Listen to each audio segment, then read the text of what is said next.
നമസ്കാരം. ബീജദാനം നടത്തി ലക്ഷങ്ങൾ സമ്പാദിക്കാമോ?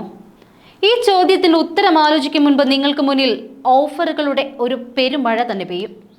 ഒരു കുടുംബത്തിനെ രക്ഷിക്കാൻ നിങ്ങൾക്കുമാകും എന്ന ടാഗ് ലൈനോടെ അതിവൈകാരികമായിട്ടായിരിക്കും സമൂഹ മാധ്യമങ്ങളിൽ സന്ദേശങ്ങൾ വരിക.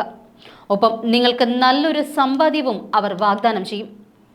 പുരുഷ വന്ധ്യത കാരണം സ്വന്തമായി ഗർഭിണിയാകാൻ കഴിയാത്ത ദമ്പതികൾക്ക് പുരുഷൻ തന്റെ ബീജം ലഭ്യമാക്കുന്നതാണ് ബീജദാനം. ഗർഭം ആഗ്രഹിക്കുന്നതും എന്നാൽ പുരുഷ പങ്കാളി ഇല്ലാത്തതുമായ ഒരു ലെസ്ബിയൻ ദമ്പതികൾക്കും അവിവാഹിതയായ സ്ത്രീയുടെയോ പങ്കാളിയുടെയോ ചികിത്സയിലും ബീജദാനം ഉപയോഗിക്കാം. എന്നാൽ ഇപ്പോൾ ഈ പേരിലും തട്ടിപ്പ് സജീവമാകുകയാണ് ഇവിടെ. അതായത് ബീജദാനത്തിന്റെ പേരിൽ പണം തട്ടുന്ന സൈബർ സംഘങ്ങൾ സജീവമാകുന്നതായി സൈബർ പോലീസും സൈബർ സുരക്ഷാ വിദഗ്ധരും മുന്നറിയിപ്പ് നൽകുന്നു. നിങ്ങളൊന്ന് ഓക്കെ പറഞ്ഞാൽ പിന്നെ കാര്യങ്ങൾ വിശദമായി അവർ പറഞ്ഞു തരും. വിവാഹം കഴിഞ്ഞ് വർഷങ്ങൾ കഴിഞ്ഞിട്ടും ഗർഭിണിയാകാത്ത ധനികരായ സ്ത്രീകൾക്കും വലിയ ആശുപത്രികൾക്കുമാണ് ബീജം കൈമാറുക എന്നും സംഘം പറയും. നിങ്ങളുടെ ബീജം ഉപയോഗിച്ച് സ്ത്രീ ഗർഭിണിയായാൽ 10 ലക്ഷത്തിലധികം രൂപ ലഭിക്കുമെന്നും മോഹന വാഗ്ദാനം നൽകും. പ്രായത്തിന്റെ അടിസ്ഥാനത്തിൽ 3 വിഭാഗങ്ങളായി തിരിച്ചുകൊണ്ടാണ് ബീജം ശേഖരിക്കുന്നത് എന്നും ഈ സംഘം അവകാശപ്പെടും. ഈ പദ്ധതിയിൽ രജിസ്റ്റർ ചെയ്യാനായി ഫീസായി ചോദിക്കുന്നത് 5000 മുതൽ 10000 രൂപ വരെയാണ്. സംഘം നൽകുന്ന ബാങ്ക് അക്കൗണ്ടിലോ പേയ്മെന്റ് ആപ്പ് വഴിയോ പണം നൽകിയാൽ പിന്നെ ബീജശേഖരണ സംഘം നിങ്ങളുമായുള്ള ബന്ധം ഉപേക്ഷിക്കുമെന്ന് സൈബർ സുരക്ഷാ വിദഗ്ധൻ ജിയാസ് ജമാൽ പറയുന്നു. ഇത്തരം തട്ടിപ്പിനിരയായി പണം നഷ്ടപ്പെട്ടാൽ ഉടൻ തന്നെ പോലീസിലോ ദേശീയ സൈബർ ക്രൈം പോർട്ടലായ 1930 എന്ന നമ്പറിലോ പരാതി രജിസ്റ്റർ ചെയ്യണമെന്നും ജിയാസ് ജമാൽ പറഞ്ഞു. ഒരു ഡോക്ടർക്ക് ഒന്നുകിൽ ദാനം ചെയ്ത ബീജത്തെ സ്വീകർത്താവിന്റെ ഗർഭാശയത്തിലേക്ക് അഥവാ കൃത്രിമ ബീജസങ്കലനത്തിലൂടെ ദാനം ചെയ്ത പുരുഷന്റെ ബീജം സ്ത്രീയുടെ അണ്ഡത്തിൽ നിക്ഷേപിക്കാം.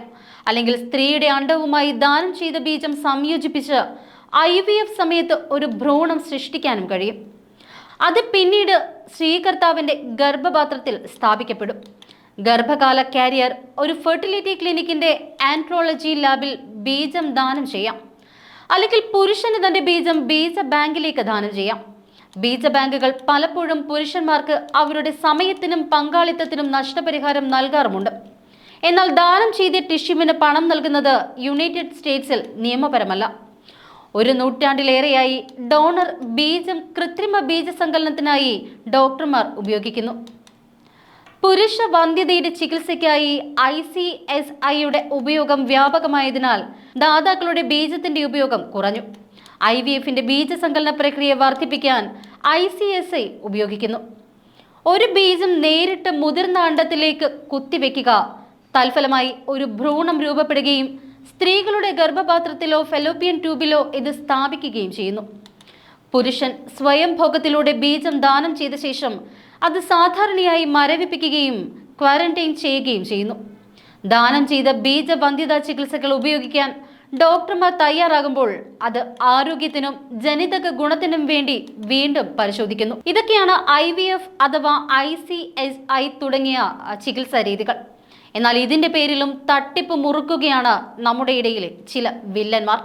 ഇതിൽ ചെന്ന് ആരും ചാടാതിരിക്കുക എന്ന മുന്നറിയിപ്പ് കൂടി ഞങ്ങൾ തരുന്നു.